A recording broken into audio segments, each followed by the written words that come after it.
yang alim di Arab itu ada Syekh Nawawi, ada Syekh Khotib Minangkabau, ada Syekh Bakir Jogja, ada Syekh Mahfud Termas. Itu orang Indonesia banyak sekali yang alim. Bahkan diantaranya yang dikagumi Al-Azhar itu juga orang Indonesia, nama Syekh Abdul Manan, itu mbahnya Syekh Mahfud Termas. Itu pertama ada duta besar Indonesia di Mesir, itu termasuk barokahnya Mbak Abdul Manan tadi, itu juga orang Indonesia.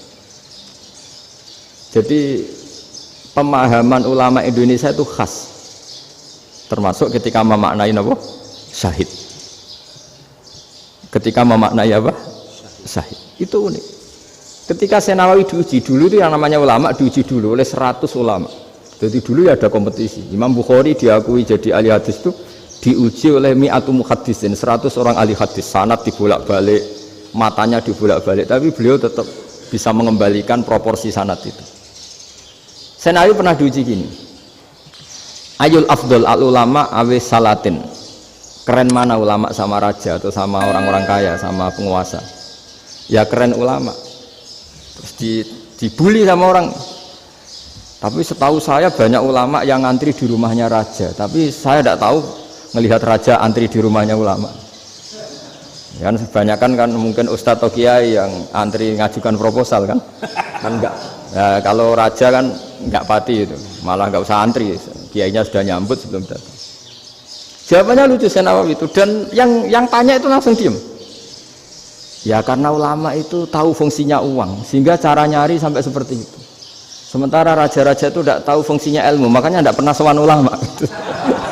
Sehingga jadi ya dianggap enteng saja. Ulama kan tahu fungsinya uang, tahu untuk pondok, tahu masjid. Sementara raja tidak tahu fungsinya ilmu. Jadi itu khas Jawa ya.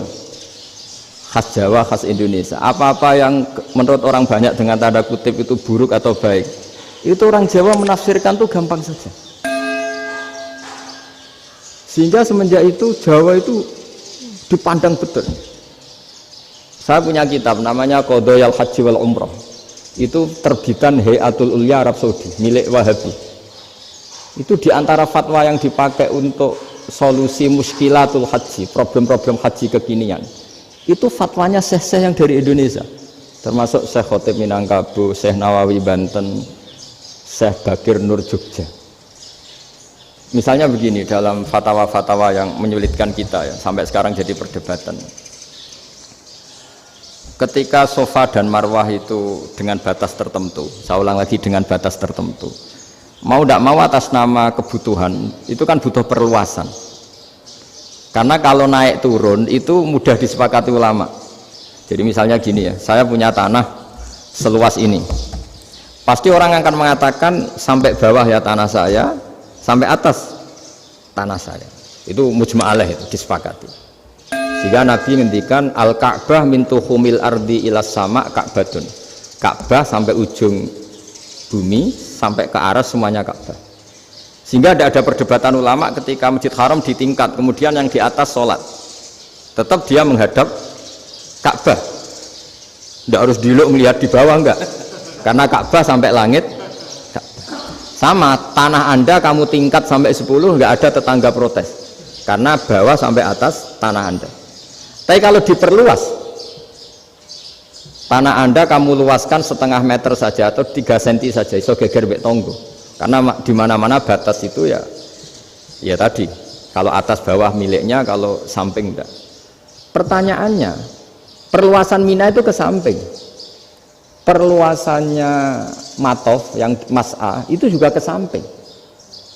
Geger kan ulama dunia. Bagaimana hukumnya Mina Jadid? Mina yang diperbarui atau Mina yang diperluas. Itu diantara rujukan baik yang membolehkan maupun yang menentang. Itu ya syekh-syekh Indonesia. Itu orisinal tuh. Saya punya kitab orisinal terbitan Hayatul Ulya, kira-kira ya kemenaknya Arab Saudi kalau di Indonesia itu.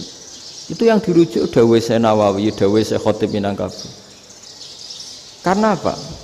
Ada logika khas Jawa. Misalnya begini, meskipun saya tidak perlu fatwa Mina Jadid sah apa enggak, memang jadi perkhilafan ulama. Misalnya kampung ini dinamai Mina. Pertanyaannya gini, tanah yang di samping ini bisa milik Anda apa enggak? Ya bisa Gus kalau dibeli atau dihibahkan.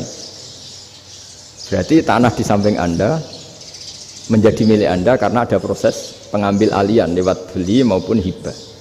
Nah masalahnya ini negara itu berhak menganeksasi atau memasukkan ini sebagai mina. Itu ulama Jawa kalau ditanya alasannya apa? Fa innal muttasila bis hukmu dzalika syai'. Karena yang gantet, yang mutasil itu bisa dihukumi seperti sesuatu itu. Jadi kalau ini mina, ya yang gantet mina ini ya bisa dikatakan mina.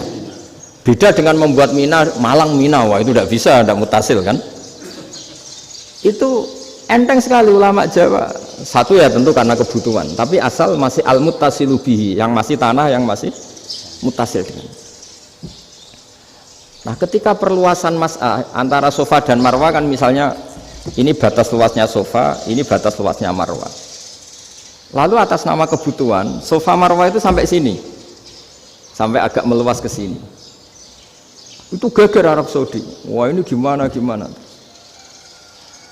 Padahal tawaf itu harus antara gunung Sofa dan gunung Marwah, sa'i itu ya. Tapi kalau istilah Quran memang tawaf sama-sama. Makanya apa? Inna Sofa al-Marwata min sya'airillah faman hajjal baita wa i'tamara fala junaha alaihi ayyat tawafa bihima. Jadi kalau istilah sa'i di Quran itu masih tawaf.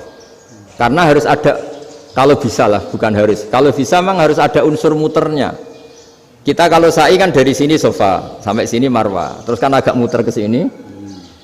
Nah, kan agak membentuk lingkar, makanya Quran tetap mengistilahkan apa? Tawaf.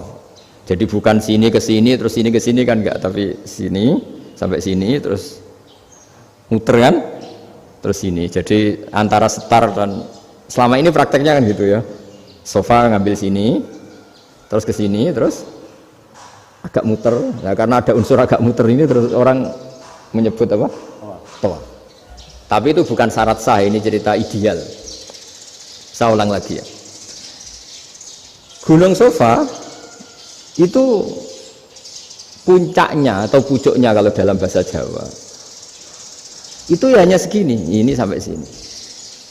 Nah, kelompok Islam yang fikih keras nggak boleh diperluas karena Allah memilih tempat ini itu spesial, jadi nggak boleh ke yang lain.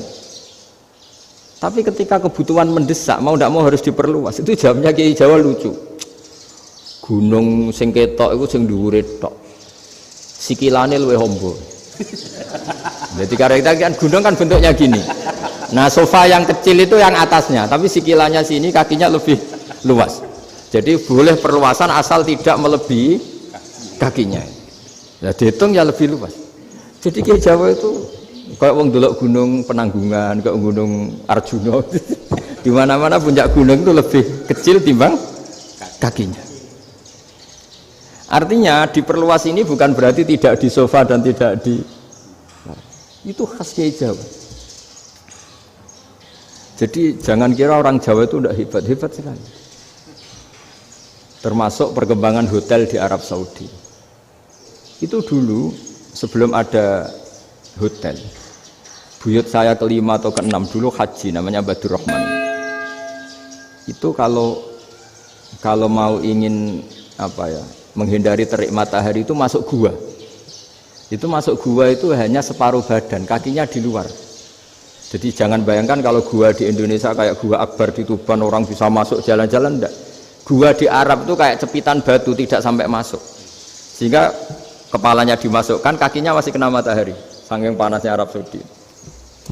Sehingga dalam bayangan hijrah ketika Nabi bersembunyi di gua apa?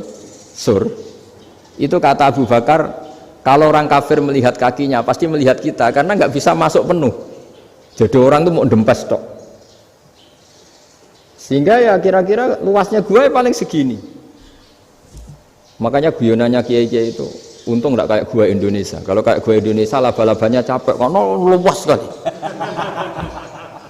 Jadi jangan bayangkan gua Arab tuh kayak gua Indonesia. Makanya bayangannya andai kan orang itu melihat ke bawah pasti melihat kita karena orangnya nggak bisa masuk penuh, nggak bisa masuk 100%. Ya kayak cepitan batu lah mirip. Itu kan mirip Gunung Uhud. Gunung Uhud kata Rasulullah, nanti kalau kamu perang itu di atas, menang atau kalah di atas. Musuh biar di bawah. Dengan di atas kamu bisa manah. Jangan bayangkan kayak Gunung Merapi, kayak Gunung Penanggungan. Lah kalau Gunung Penanggungan manah ke bawah yang leyang kan? Jadi gunung di Arab itu kayak bukit. Ya sampean pernah kan ke Uhud itu ya sama ini aja tinggi ini kan? Lah ini yang mulai ada mis. Makanya nerjemah itu susah di Indonesia. Karena jabal itu udah harus tinggi. Kalau tinggi nggak bisa manah dari atas ke bawah kan nggak ngefek kan? Sampean kalau ke Uhud gunungnya kan pendek sekali sehingga yang manah dari atas ke bawah ya kalau kena musuh ya celaka karena memang dekat. Ya kalau gunung Indonesia manah dari atas ke bawah yang leyang nggak ngefek. Nah itu susahnya nerjemah bahasa Arab ke kita. Jadi apa ya? Transkrip itu nggak gampang karena ada pengertian yang beda. Kita kalau bilang gunung itu tinggi sekali. Sampai banyak mahasiswa tersesat ya saking tingginya. Kalau orang naik Uhud nggak akan tersesat, wong ketok dari bawah itu.